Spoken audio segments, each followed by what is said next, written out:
때는 2021년 여야의 5선 의원 둘이 훗날 태평성대를 위해 큰 뜻을 도모하였느니라. 5선의 지휘와 품격으로 21대 국회를 이끈다. 5선의 정치비체 청비력.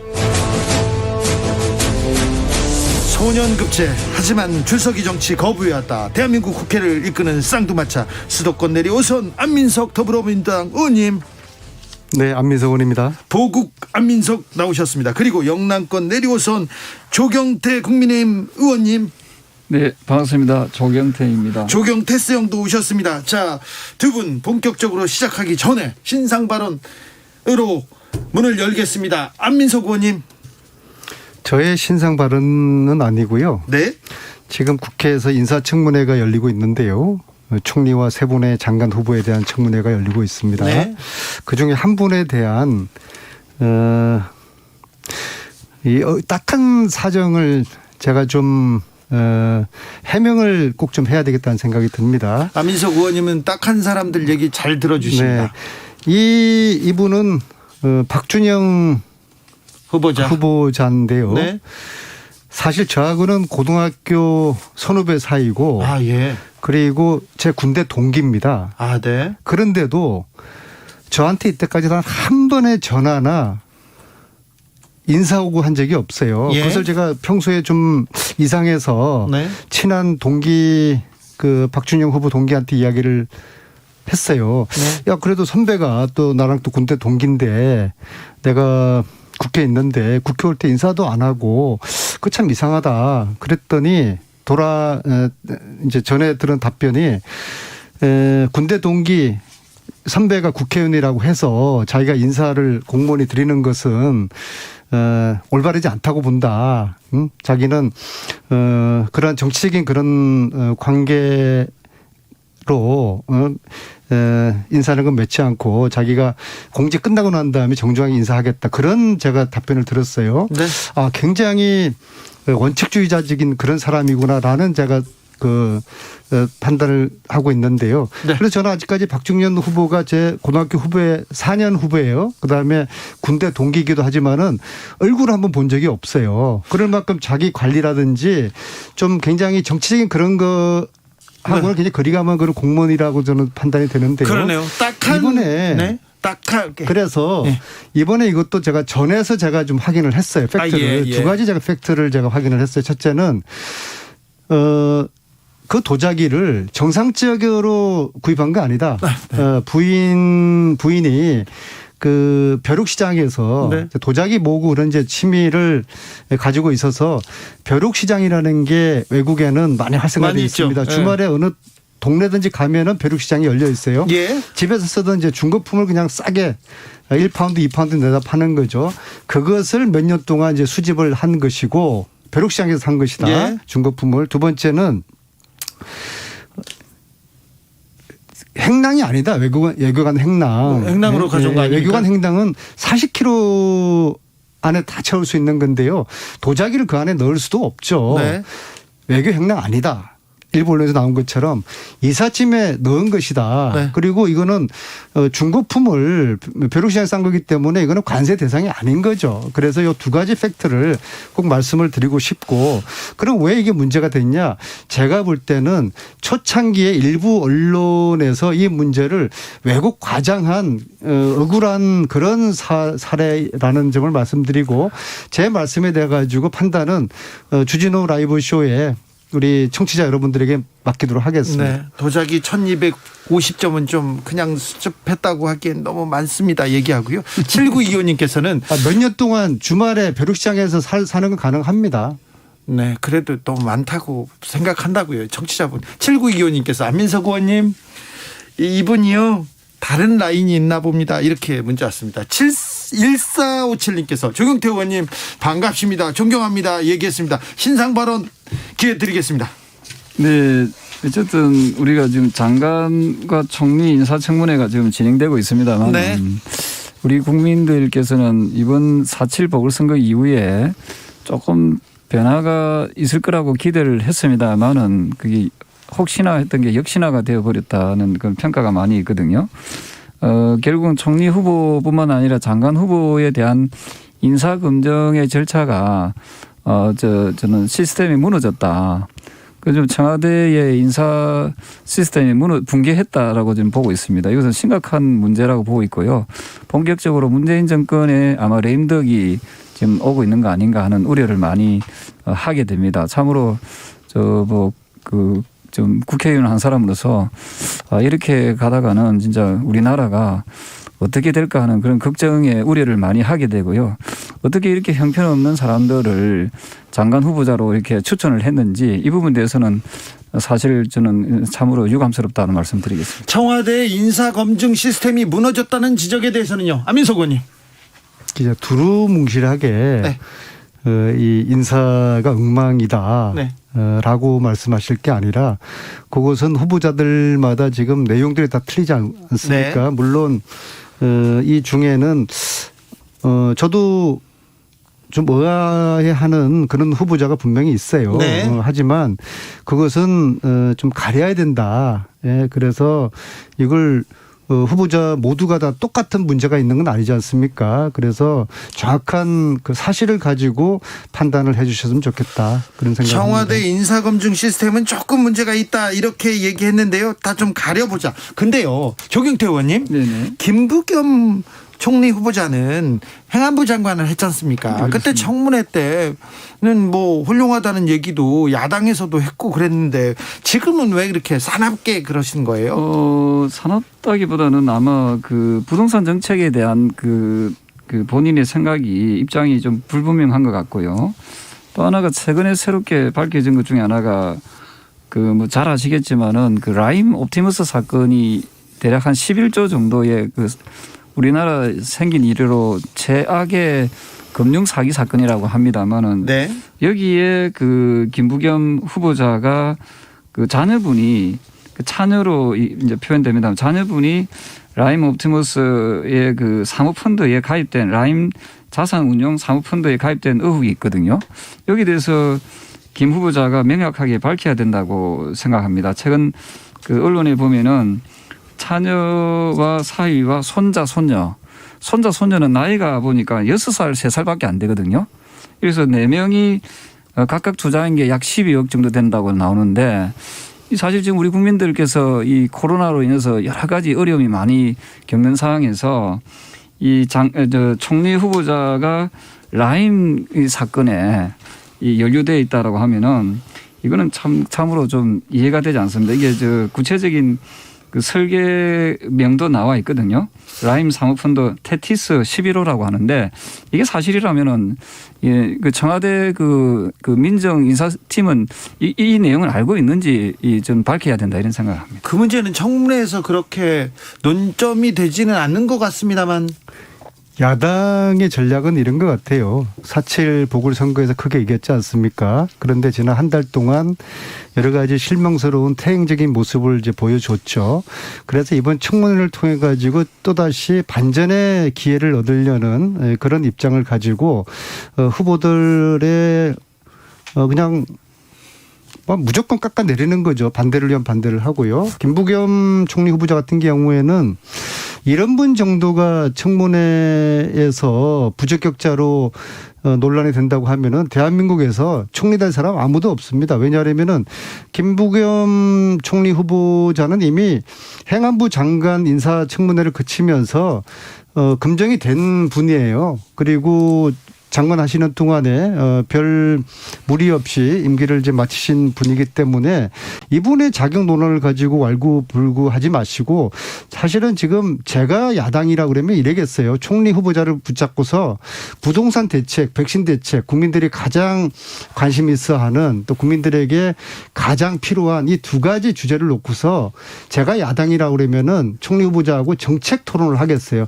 어떻게 할 거냐, 대안이 뭐냐, 그것이 정말 야당 야당이 진정으로 국민들에게 점수를 얻는 그런 방법이라고 생각합니다. 1521님께서 인사검증이 시스템이 무너진 게 아니라 검증 시스템을 통과할 사람이 없다는 게 맞겠네요. 이제 여권만 보지 마시고 야권에도 눈을 돌려봐야 하지 않을까요?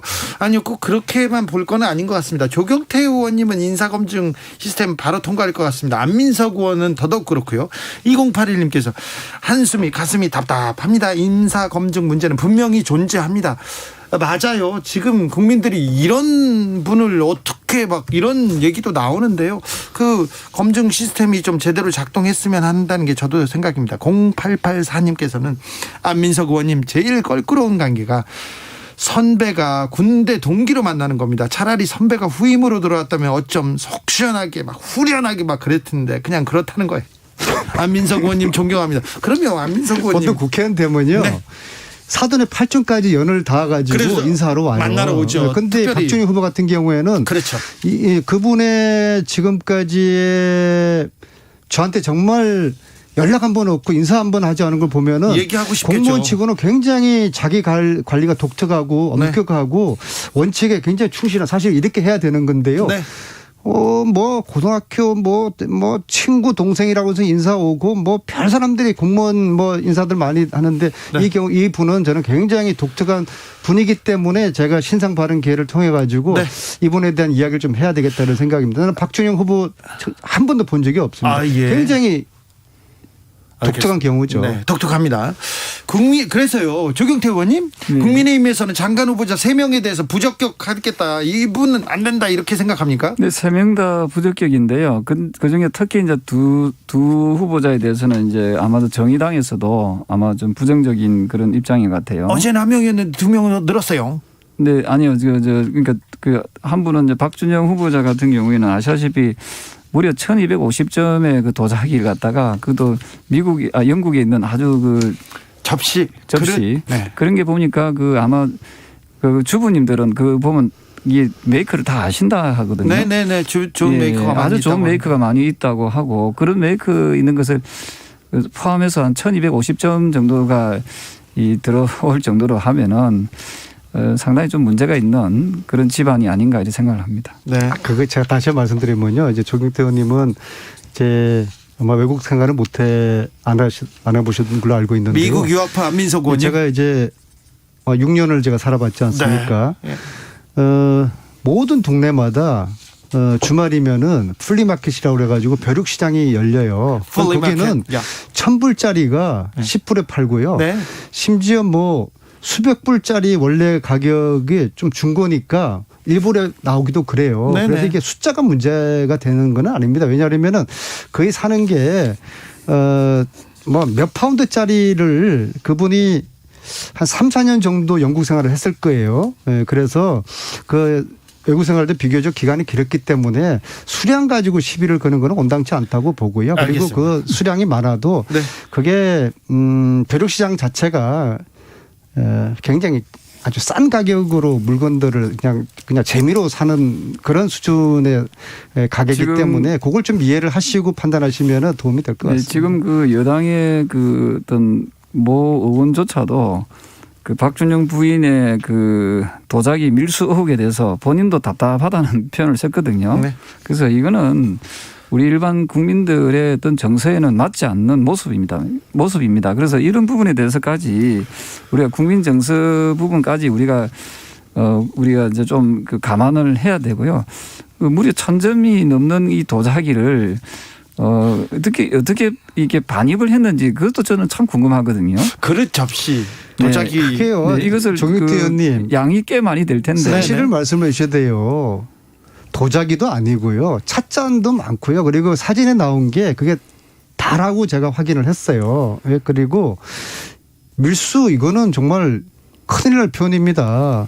밀수라는 게 아니라 이삿짐에 자기가 가지고 있던 물건을 이삿짐에 넣어서 들어온 것이고 관세 대상이 아닌 물건인데 그것을 밀수라고 표현을 하시는 것은 너무 보면 정확한 코멘트를 보면요. 과한 표현이시고요. 그 일부 언론에 네. 잘못된 표현을 이런 방송에서 조경태 의원님이 사용하시면 아니 이거는 이미 언론에 나왔던 유감스럽습니다. 이미 언론에 그러니까 언론의 나왔던 그 잘못된 내용입니다. 여기서 표현이에요. 보면은 네. 그 이런 내용에 대해서 그 후보자가 명확하게 입장을 밝히면 되거든요. 예, 우리가 일반인들이 뭐 어떤 물건을 외국에 있는 물건을 반입할 때 이거 다들 관세청에 신고하지 않습니까? 네. 근데 이게 과연 신고됐는지 안 됐는지를 확인하면 오지요. 신고가 안 됐으면 이거 밀수가 맞는 거지요. 외국에서 이삿짐 붙여올 때 그걸 가지고 관세청에 신고하는 대상들이 있어요. 대상들이 물어보겠습니다. 천여 점이 넘는 걸 갖다가 과연 어떤 그 접시를 자기가 이용하기 위해서 그 접시를 샀겠습니까? 저는 그렇지 않다 봅니다. 그 나름대로는 그걸 보관하고 뭔가 그걸 사서 접시 논쟁은 저희가 방송 중간에 잘 끝내고 2부에서는 당대표 얘기로 네. 아니 넘어갈게요. 우표를 천점으로 얘기를. 취미로 모았어요. 그러면 우표를 사용하려고 모으겠습니까? 아니, 다 그 취미한 분들의 방송 그러한 중간 시간에 우리가 욕구는 계속 토론하자고요. 인정을 해주셔야죠. 계속 하겠습니다. 정비록은 6시에 2부에서 이어집니다. 코로나19로 돌봄 서비스의 사각지대가 커지고 있습니다. 취약계층에 대한 돌봄 서비스 수요도 늘어나고 있습니다. 하지만 사회적 거리두기가 KBS 라디오 연중기획 희망충전 대한민국 428번째 이야기. 안녕하세요. 아나운서 이연주입니다. 6남매 중에 맞이인 윤호는 가족들의 든든한 버팀목입니다. 코로나19 여파로 집 근처 복지관이 문을 닫으면서 동생들을 돌보는 건 오롯이 윤호의 몫이든 지 오랜데요. 수시로 집을 비우는 아빠 대신 아픈 엄마와 함께 어린 동생들을 보살피는 윤호의 나이는 이제 겨우 15입니다. 갖고 싶은 것과 하고 싶은 게 많을 나이지만 윤호에겐 늘 가족이 우선입니다. 엄마는 그런 윤호를 제대로 볼 면목이 없습니다. 단 한 번도 자신의 꿈을 가져본 적 없는 윤호가 마음 편히 희망을 꿈꿀 수 있는 날이 오길 오늘도 엄마는 간절히 기도합니다. 코로나19 시대 어린이의 꿈은 지켜져야 합니다. 더 나은 삶, 어린이가 안전한 대한민국을 꿈꾸는 KBS가 윤호의 사연을 대신 전달합니다. ARS 060-700-1580 060-700-1580 한 통화 3,000원으로 희망을 선물해 주세요. KBS 라디오 연중기획 희망충전 대한민국은 초록우산 어린이재단, 인탑스 주식회사 그리고 청취자 여러분과 함께합니다. ARS 060-700-1580 한 통화 3,000원입니다.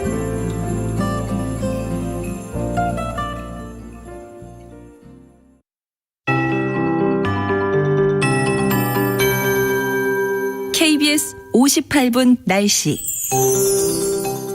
잔류한 황사의 영향으로 경기와 대전 등 대부분 지역의 공기가 오늘 밤에도 탁하겠습니다. 어제 고비 사막에서 발원한 강한 황사가 북서풍을 타고 우리나라에 유입됐기 때문에 내일과 모레 영향이 계속 있겠습니다. 따라서 내일 미세먼지 농도 종일 나쁨 단계고요. 오후에는 매우 나쁨 단계까지 농도가 치솟을 수 있겠습니다. 건강관리에 유의하셔야겠습니다. 또한 강풍도 우려되고 있습니다. 내일과 모레 서울을 포함해 경기권 서부와 충남 서해안 그리고 동해안 쪽, 경북 산지 등 중부와 경북 위주로 바람이 매우 강하게 불겠습니다. 초속 10에서 16m로 불겠고요. 심한 곳은 최대 풍속이 초속 20m까지 나오겠습니다. 그 밖의 지역도 돌풍 부는 곳 있으니까 시설물 관리와 안전사고에 유의하셔야겠습니다. 내일은 구름 많은 가운데 아침부터 낮 한때 비가 조금 내리겠습니다. 비의 양은 적겠지만 강수 시간이 짧은 데 비해서 요란하게 오겠습니다. 돌풍과 함께 천둥, 번개 동반되는 곳이 있겠고 강원 산지 내륙 또 일부 내륙 등에 우박이 떨어지는 곳도 있으니까 주의하셔야겠습니다. 모레는 아침에 쌀쌀해지면서 일교차가 다시 벌어지겠습니다. 내일 아침 서울의 최저 기온은 13도, 낮 최고 기온 18도 예상됩니다. 지금 서울의 기온은 19.3도입니다. 강혜종입니다.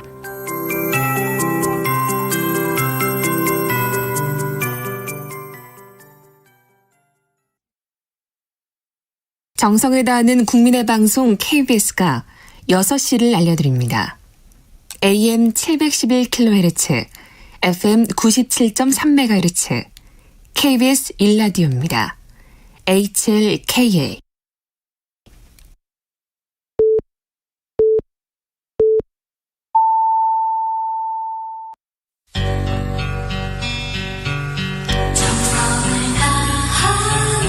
정성을 다하는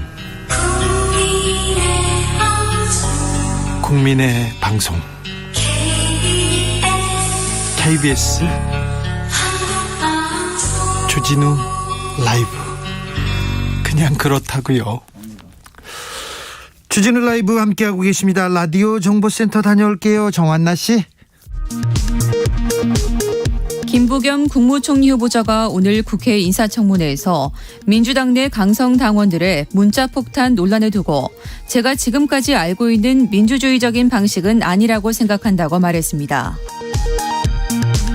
국민의힘이 임혜수 과학기술정보통신부, 박준영 해양수산부 장관 후보자를 낙마 1, 2순위에 올리고 정의당도 이들 2명에 대해선 자진 사퇴해야 한다는 입장을 밝힌 가운데 인사청문 경과보고서 채택이 난항을 겪고 있습니다. 전북경찰청 소속 경찰관이 아스트라제네카 백신 접종 이후 반신마비 증세를 겪은 것과 관련 해당 경찰관 가족이 정확한 경위를 조사해달라고 경찰에 요구했습니다. 미국 행정부의 코로나19 백신 지적재산권 면제 지지 발표와 관련해 정부가 현재는 진행 과정을 살피며 업계와 대책을 논의해 나갈 계획이라고 원론적인 입장을 밝혔습니다. 더불어민주당 송영길 대표는 오늘 울산 현대차 공장을 찾아 수급 문제를 겪는 차량용 반도체 문제에 대한 당 차원의 적극적인 해결 의지를 밝혔습니다.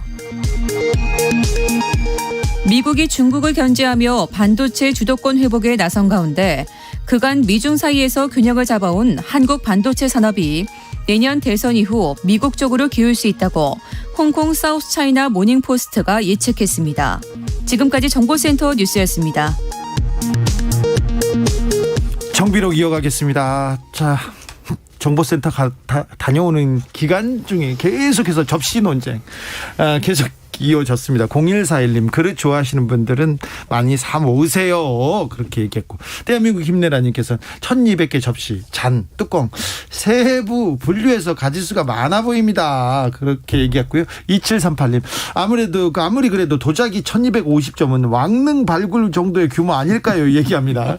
왕릉까지 나왔습니다. 4443님께서 밀수라는 단어는 죄를 확정짓는 말인데 자제해 주세요. 이건희 삼성 미술품도 많이 들여왔던데 밀수인가요? 그런 얘기를 했는데 그것은 제가 좀 할 말이 나중에 하겠습니다. 7925님, 인사가 만사인데요. 블루하우스에서 인사 원칙 좀 잘 작동되었다면 국회에서 정책 검증에 더 시간 쓸 수 있었을 것입니다. 귀중한 방송 시간을 찻잔 논쟁으로 낭비하기 아쉽습니다. 얘기합니다. 그러니까요. 자, 찻잔 논쟁은 찻잔 속으로 보내고 넘어가 보겠습니다. 국민의힘 당대표 뽑는 전당대회 열기 후끈 달아오르고 있습니다. 나경원 등판하느냐, 영남 후보로는 안 된다, 이런 얘기 나오고 있는데 이거 어떻게 보십니까, 민석 의원님?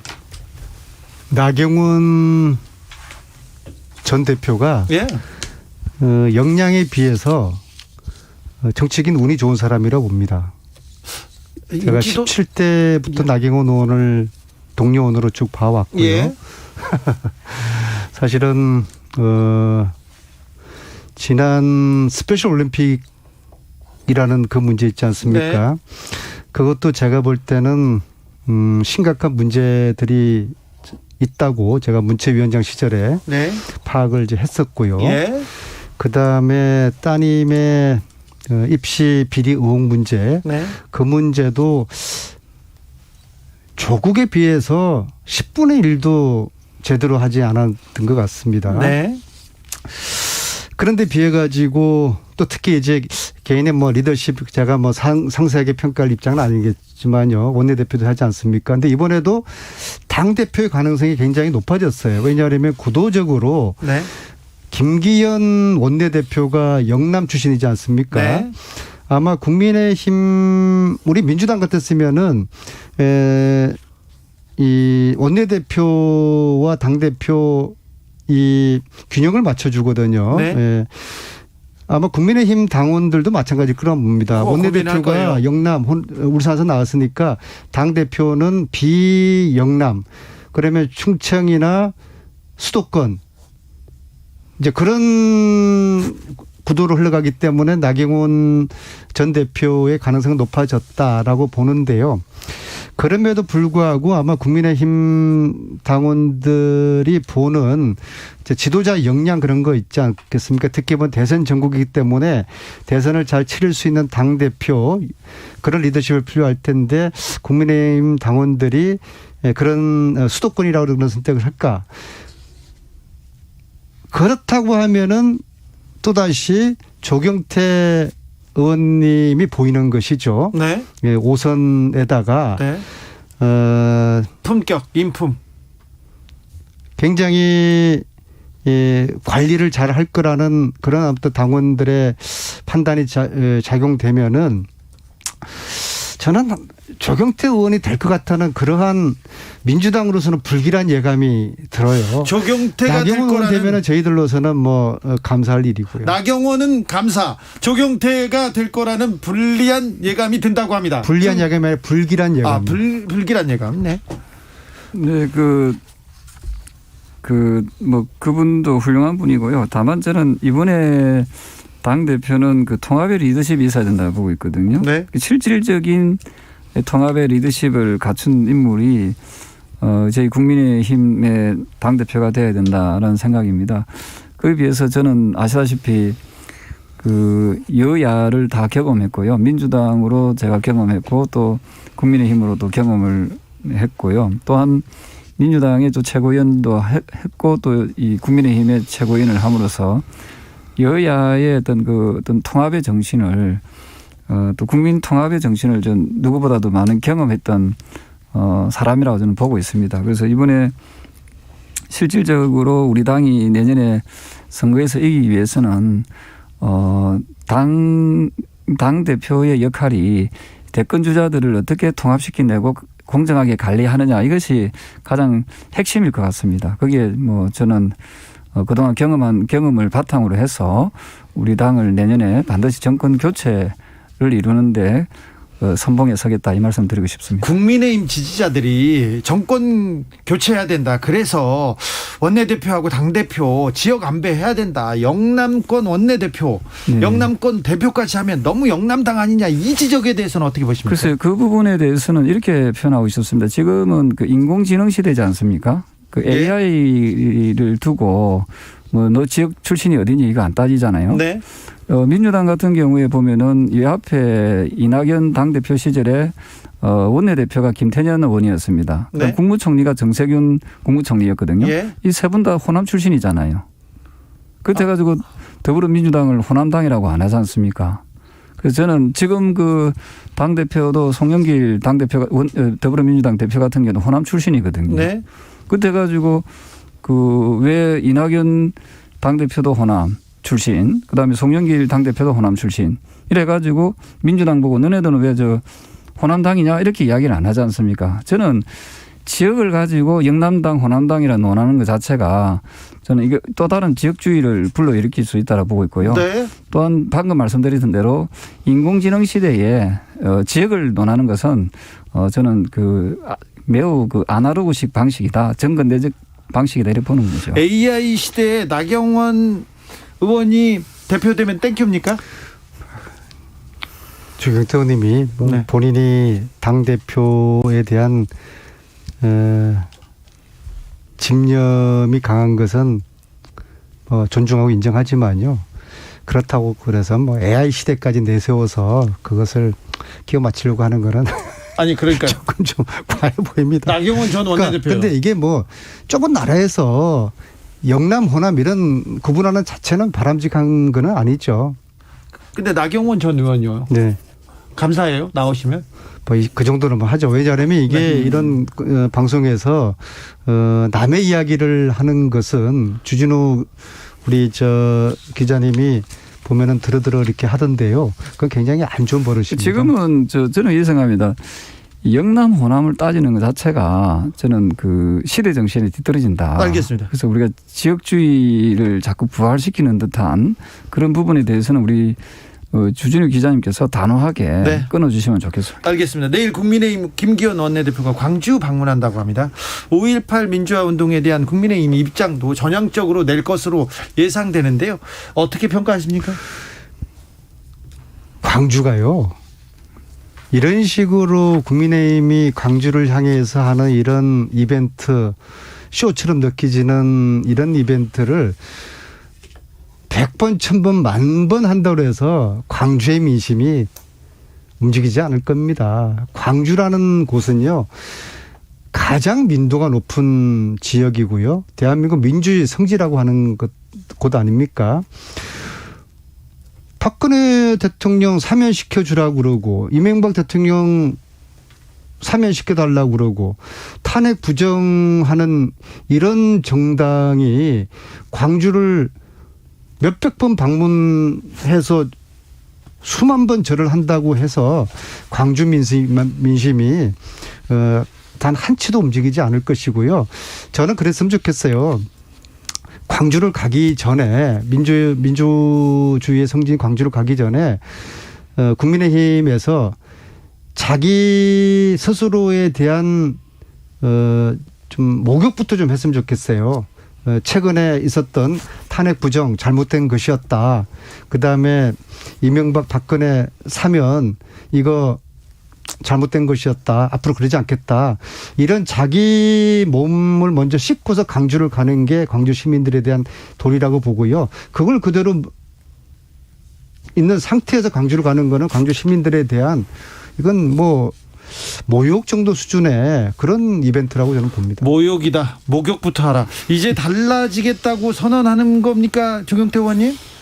아까 우리 안민석 의원께서 민도가 가장 높은 지역이 강주라고 했는데요. 저는 동의하지 않습니다. 아, 그래요? 그런 민주당의 입장에서 가장 민도가 높은 것은 강주지만 국민의힘에서 봤을 때 민도가 가장 높은 것은 대구 경북이거든요. 그래서 각 정당에서마다 그 민도의 수준은 좀 다르다 이렇게 보고 있고요. 또 하나가 이번에 김기현 원내대표가 강주를 방문하는 것은 어쨌든 새로운 원내대표로서 그동안에 우리 당이 지향해 왔던 호남과의 동행의 연장선상으로 보시면 됩니다. 이게 이번에 처음 나온 정책이 아니거든요.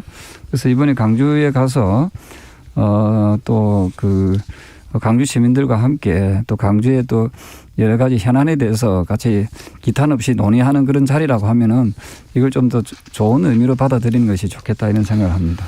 2261님께서 이제 정치권에서 지역 발언은 그만하는 게 좋겠습니다 얘기합니다. 자, 그분 그런가요? 조용원님께서 국민들은 영호남을 구분하지 않는데 정치인들은 지역 갈등을 조장해서 표를 얻는 건 누구나 아는 진실입니다. 정치인들부터 각성하셔야 됩니다. 그러니까 국민의힘에서 대표를 뽑을 때 영남권은 안 된다, 누구는 안 된다 이런 얘기는 하지 말라는 게 지금 그렇습니다. 네, 국민들의 지적입니다. 황교안 전 대표 정치활동 재개했습니다. 자, 안 되겠다. 미국 가서 국제적 위상을 회복하겠다 이렇게 얘기했는데 어떻게 보세요, 조경태 의원님? 글쎄요, 조금 개인적으로는 좀 아쉬운 게 지금은 코로나 시대이기 때문에 제가 황교안 전 대표에 대해서 본인의 정치적 재개 활동에 대해서는 정치인으로 계속 남아 계시기 때문에 하는 것은 좋으나 지금은 전 대표로서의 역할들이 또 할 수 있는 일들이 많이 있다고 생각합니다. 그랬을 때 본인이 조금은 좀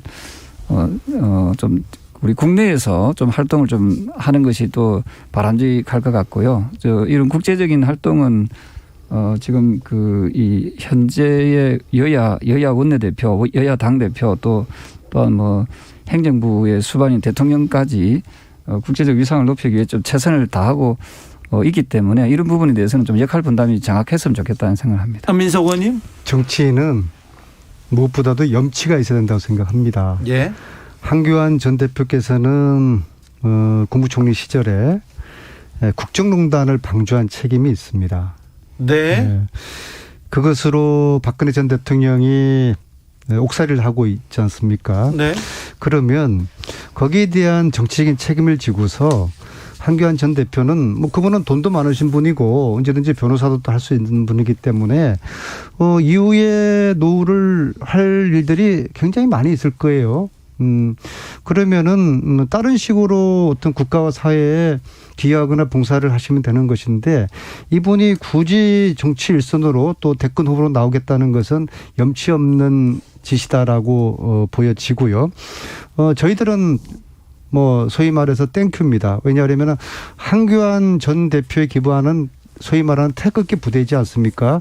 한교안에 기하는 태극기 부대와 함께 귀환하는 것이거든요. 네. 그러면은 당연히 국민의힘 내부가 또다시 소란스럽겠죠. 정치라는 것은 우리가 잘해서가 아니라 상대방의 분열로 상대방이 못해서 게임이 끝나는 것이거든요. 그런 상황이 국민의힘 내부에서 벌어져서 자중질환이 일어나는 한교안 전 대표의 복귀는 저희로서는 뭐 과히 나쁘지는 않습니다. 예, 저는 뭐 여러 후보들 군 중에 한 분이기 때문에 굳이 뭐 이분이 나오라 나오지 마라 이렇게 할 필요는 없을 것 같습니다. 지금 뭐 국민적 관심은 윤석열 전 총장이나 또는 그 감사원장을 하고 계시는 최재형 감사원장이나 또 홍준표 전 대표나 안철수 국민의당 대표나 이런 또 좋은 후보들이 계시기 때문에 저는 선의의 경쟁을 해서 공정한 경선 과정을 거치면은 저는 누구든지 나와서 거기에서 자신들의 자질과 능력을 발휘해 주길 바라고요. 그러기 위해서는 이번에 뽑히는 국민의힘의 당 대표는 공정한 경선 관리를 잘 해낼 수 있는 사람이 저는 필요하다 이렇게 보고 있는 거죠. 당 중진들이요. 국민의힘 원로들 중진들은 대권 후보들 어떻게 봅니까? 어떻게 상황 어떻게 봅니까? 윤석열 전 총장과 다른 후보들.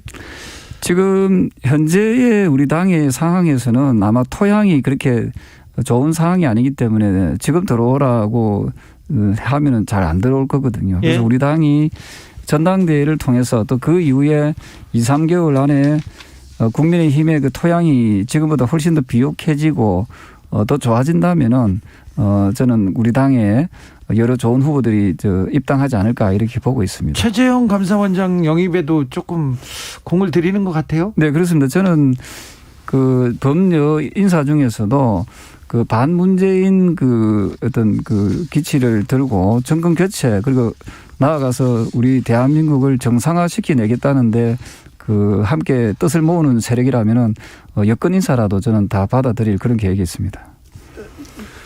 이게 말이에요. 뭐 한탕 뭐 해서 뭐 돈 따는 그런 것도 아니고요. 네. 대통령이라는 자리는 국가 운영의 최고 책임자잖아요. 예. 준비가 돼 있는 사람이어야 돼요. 예. 그런 식으로 하면 저도 출마를 하죠. 네. 저는 준비가 안 돼 있어요. 준비를 하셨잖아요. 윤석열. 지금껏 근데 도저히 여기는 안 되겠더라고요. 네. 윤석열 대통령으로서 준비가 돼 있습니까? 최재형 돼 있다고 보십니까? 그런데 이 대선판에 아무나 끼어 들어가지고 이 판을 만들겠다. 이건 뭐 대선판이 애들 장난입니까? 나라가 뭐 소꿉장난하는 겁니까? 정말 엄중한 책임을 가지는 자리고 적어도 수년간의 국가 통수권자로서 또 국가 지도자로서의 준비와 공부와 내공을 쌓은 사람들이 선의 경쟁을 해야지 그것이 바람직한 대선판이 되는 것이죠. 이런 식으로 대선판을 만들려고 하는 거는 정말 국가가 불행한 것입니다. 윤석열 전 총장의 지지율이 계속 올라가고 있습니다. 그런데 국민들이 마음속에 좀 두고 있다는 건데 아무것도 안 해도 올라갑니다. 그럼 민주당이 좀 더 잘해야 될 거 아닙니까? 제가 항상 하는 이야기가 정치는 테니스다. 내가 잘해서 끝나는 게 아니라 상대의 실수로 끝나는 게임인데요. 네. 지금 윤석열의 지지도가 높은 것은 그분이 어떤 국가에 뚜렷한 국가 경영에 대한 철학이나 비전 지도자로서의 뭐를 보여줘서가 아니라 보여준 건 없죠. 우리 민주당이 못해서 우리가 미우니까 그런 분들에 대한 눈길과 마음을 주는 거 아니겠습니까? 솔직하게 예, 제가 좀 이야기하겠습니다. 저는 윤석열 전 총장은 우리나라의 훌륭한 정치적 자산이라고 생각합니다. 그것을 지난번 청문회 때 보여줬거든요. 무슨 말씀인가 하면은 역대 검찰총장들 가운데서 살아있는 권력과 맞서서 싸웠던 검찰총장은 없었습니다. 그리고 그분이 그 당시 청문회 과정에서 발언했던 그 표현들이라든지 당당함이라든지 솔직담백했던 그런 부분에 대해서 국민들은 다 인식을 하고 있고요. 다만 제가 드리고 싶은 말씀은 지금 그 안 의원께서 말씀 주셨다시피 대통령으로서 저 국가 지도자로서의 그 자질과 능력은 저는 충분한 시간을 가지고 저는 검증의 절차를 밟아야 된다고 생각합니다. 그런 의미에서 저는 성공적인 대선 관리를 통해서 경선 과정을 통해서 지금 말씀하신 그런 우려를 불식시키고 나아가서 그중에서 가장 최적화된 후보가 국민의힘의 후보가 된다면은 저는 정권 교체도 가능하다 이렇게 보고 있는 거죠. 윤석열 전 총장이 평생 고시 공부 9분 만에 붙어서 고시 공부하고 그다음에 검사 생활 한 거 말고는 평생 한 일이 뭐가 있습니까? 자, 살아있는 권력 대항에서 그런 사람은 대통령 될 수 있다. 그러면 저 같은 사람 더 자격이 있는 것이죠. 저는 최순실 박근혜 그 서슬프는 살아있는 권력과 싸웠어요. 이런 사람이 대통령이 된다. 그러면 누구든 대통령. 아니 안민석 의원님 후보 자격이 있습니다. 네, 그러니까 빨리 않죠. 윤석열 후보를 눌러주세요. 그러면. 대통령이란 자리는 네. 준비가 돼야 되는 겁니다. 준비를 해야 돼. 경제적으로 60 국가의 미래를 어떻게 할 것인지 이게 하루아침에 그냥 후다닥 해가지고 그렇게 벼락치기 공부를 해서 되는 게 아닙니다. 자, 그렇다 따지면 제가 한 가지 물어보겠습니다. 그러면 문재인 대통령은 준비가 잘 돼서 지금 이 나라가 이 모양 이 꼴입니까? 문재인 대통령은 청와대에서 비서실장도 하고 청와대 생활도 오래 하면서 그래도 이 권력 돌아가는 메커니즘에 대한 훈련이 된 분이잖아요. 훈련이 잘 된 분이 그래 부동산을 이렇게 폭망하게 하고 경제를 망치고 지금 나라가 이렇게 어렵게 만들었나요? 자, 여기까지 할게요. 여기까지. 지금 여기까지 나가면 너무 비약이고요. 네. 문재인 정부에 대한 평가는 지금 당장에 내릴 수 있는 평가도 네. 있지만 좀 더 이제 봐야 되는 그래서 거죠. 국민의힘에서도 역시 말씀 주신 그런 우려를 불식시키기 위해서 가능하면은 그 많은 후보들이 나와서 네. 선의의 경쟁을 통해서 그것을 국민들과 당원들이 실시간으로 보고 평가해서 그중에서 최적의 국가 지도자의 자질을 갖춘 분이 그래야죠. 제 말씀이 요지는 하겠습니다. 윤석열 총장처럼 살아있는 권력과 싸웠다는 그것을 높게 평가할 수는 있는 것이죠. 네. 근데 그것이 바로 대통령 깜이다. 예. 깜이라는 게 있는 것입니다. 자, 묻기라는 게 있는 거예요. 6053님께서 트럼프도 했잖아요. 여기 나옵니다. 안민석 의원님. 그리고 그래서 미국이 불행해졌잖아요. 이명박 전 대통령도 했잖아요. 박근혜 전 대통령도 했잖아요. 그 왜 문재인 대통령은 했다는 이야기를 안 합니까? 문재인 대통령 했다는 얘기는 살아있는 권력과 가장 오래 싸운 사람이 저 주진우 기자 아닙니까? 주진우 기자 대통령 출마하세요. 아유, 내가 그래서 제 이야기는 그 판단과 선택은 김어준도 하면 돼. 김어준도 하면 되겠네요. 김어준은 안 돼요. 판단과 선택은 그 국민들과 그 당원들이 그렇죠. 해야 될 몫이다 국민들이 보고 합니다. 있습니다. 네. 그러니까 살아있는 권력과 싸운 게 대통령의 네. 기준이 돼서는 안 된다는 말씀 드리는 겁니다. 지금 저희 논쟁하는 중에 3111님 차라리 유현진의 박인비 대통령이 시킵시다. 다 나왔어요. 다. 2661님께서 민주당 국민의힘 모두 각성하고요. 지금 당리당략만 따지지 말고 정권 지키고 정권 교체하고자 당과 맞지도 않는 사람들 들이대지 말고요. 좀 제대로 해주세요 얘기합니다. 정비록 오늘도 뜨거웠습니다. 여기서 마무리할까요? 조경태 안민석 조경태 의원님 감사합니다. 네, 감사합니다. 정치 피로, 사건 사고로 인한 피로, 고달픈 일상에서 오는